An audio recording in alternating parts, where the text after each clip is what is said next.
बिस्मिल्लाहिर्रहमानिर्रहीम। अस्सलाम वालेकुम students, welcome to my channel maths with कारिंतुका। इस लेक्चर में हम करने जा रहे हैं क्लास 9 की न्यू बुक की एक्सरसाइज 1.3 का क्वेश्चन नंबर 5 और question number 6। Question number 5 is the weather in Lahore was unusually warm during the summer of 2024। तो 2024 के समर का बताया गया कि लाहौर का वेदर हमारे पास क्या है, वार्म। ठीक है। The TV news reported temperature as high 48 degree Celsius. तो यहाँ पे टीवी न्यूज़ में क्या टेम्परेचर रिपोर्ट किया गया है, 48 degree Celsius. By using the formula, ये हमारे पास फार्मूला गिवन है। हमने क्या करना है, find the temperature as Fahrenheit scale. हमने सिंपल यहाँ पे क्या करना है, इस क्वेश्चन में टेम्परेचर को फाइंड करना है और किस में करना है, फ़ारेनहाइट स्केल में। इसके लिए हमें फार्मूला आना ज़रूरी है। तो फार्मूला हमारे पास क्या है, F is equal to 9/5 C plus 32। ठीक है। अगर ये गिवन ना हो, ये फार्मूला आप लोगों को आना चाहिए। इसके अलावा भी टेम्परेचर हमारे पास फाइंड करने के 3 फार्मूलाज हैं, ये आप लोगों को मैं बता देती हूँ बुक में। ठीक है। ये आप लोगों को मस्ट आने चाहिए। यहाँ पे फ़ारेनहाइट स्केल लिखा हुआ है, अदर भी लिखे जा सकते हैं, तो इसका फार्मूला आप लोगों को लाजमी आना चाहिए। तो इस क्वेश्चन में जस्ट हमने फ़ारेनहाइट स्केल का करना है, तो हम यही स्टार्ट करते हैं। सोल्यूशन स्टार्ट करते हैं। गिवन है हमारे पास सेल्सियस में टेम्परेचर क्या है हमारे पास, 48। ठीक है। फॉर्मूला हमारे पास क्या गिवन है, F is equal to 9/5 C plus 32। तो इसमें क्या करना है, जस्ट हमने यहाँ पे पुटिंग करनी है। तो वो हमारे पास क्या है, 48। यहाँ पे हमारे पास क्या आ जाएगा, सेल्सियस। इसको सेल्सियस कहते हैं। ठीक है। सेल्सियस की जगह हमारे पास क्या आ जाएगा, 48। Then other terms as it is. फिर हमने क्या करना है, 9 को 48 से मल्टीप्लाई किया तो हमारे पास आ गया 432 by 5 plus 32 as it is. Next step में क्या हो जाएगा, एलसीएम ले लेंगे हम। ठीक है। जब एलसीएम लेंगे तो 432 हमारे पास एज इट इज़ आ जाएगा, प्लस यहाँ डिनोमिनेटर में 1 है तो इट्स मीन इसको हम 5 से मल्टीप्लाई करेंगे। 532 से हमारे पास आ जाएगा 160। देन नेक्स्ट स्टेप में जस्ट हमारे पास यहाँ क्या होगा, एडिशन हो जाएगी। 432 प्लस 160 हमारे पास आ जाएगा 592 डिवाइडेड बाई 5। जस्ट हमने कैलकुलेटर में पुटिंग करनी है तो हमारे पास आ जाएगा 118.4। तो यही हमारे पास इस क्वेश्चन का टेम्परेचर है, यही इस क्वेश्चन का आंसर है। Question number 6 is the sum of the ages of the father and son is 72 years. यहाँ क्या बताया गया है, फादर और सन की एज का सम किया जाए तो हमारे पास किसके इक्वल आएगा, 72 ईयर्स के। Then 6 years ago the father's age was 2 times the age of the son। 6 years ago fathers की एज कितनी है, 2 times the age of the son, मतलब कि सन की एज से 2 times ज़्यादा है। ठीक है।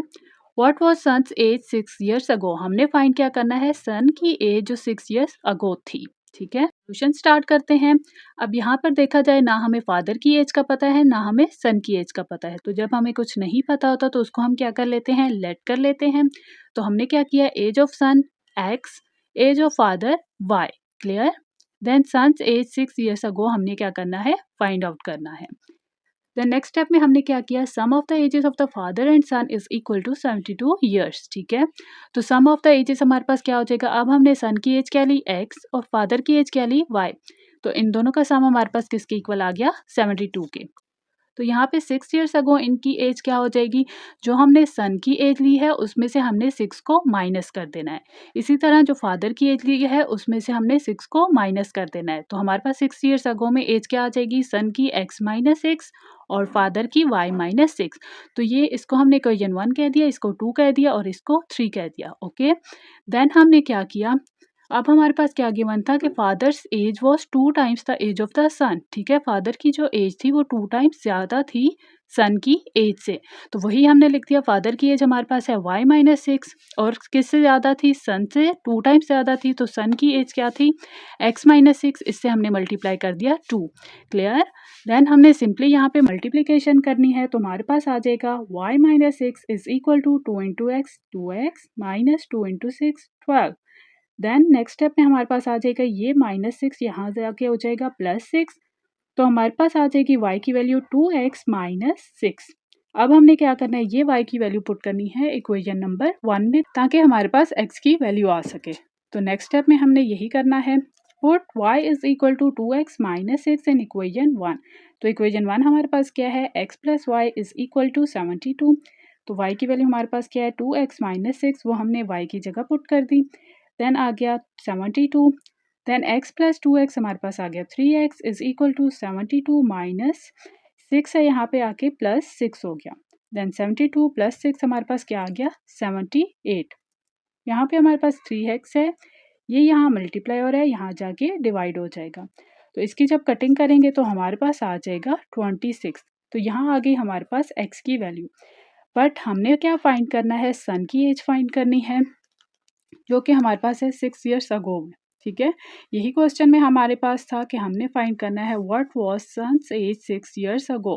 तो ये हमने क्या लेट की हुई थी, यहाँ पे देखा जाए तो age of son is equal to, ये 6 ईयर्स अगो में है, x माइनस 6। अब हमारे पास आ गई है x की वैल्यू, तो सिंपली हमने यहाँ पे पुटिंग करनी है और यहाँ से हमने सन की एज फाइंड आउट करनी है। तो यही करना है हमने नेक्स्ट स्टेप में। सिंपली हमने क्या किया, x की वैल्यू हमारे पास क्या आ गई 26, और इसको हमने पुट किया इक्वेशन नंबर 2 में। इक्वेशन नंबर 2 हमारे पास क्या है, age of son is equal to x minus 6। X की वैल्यू क्या है 26, तो यहाँ हमने पुट किया 26, 26 माइनस 6 आ गया 20। So son's age 6 years ago was 20।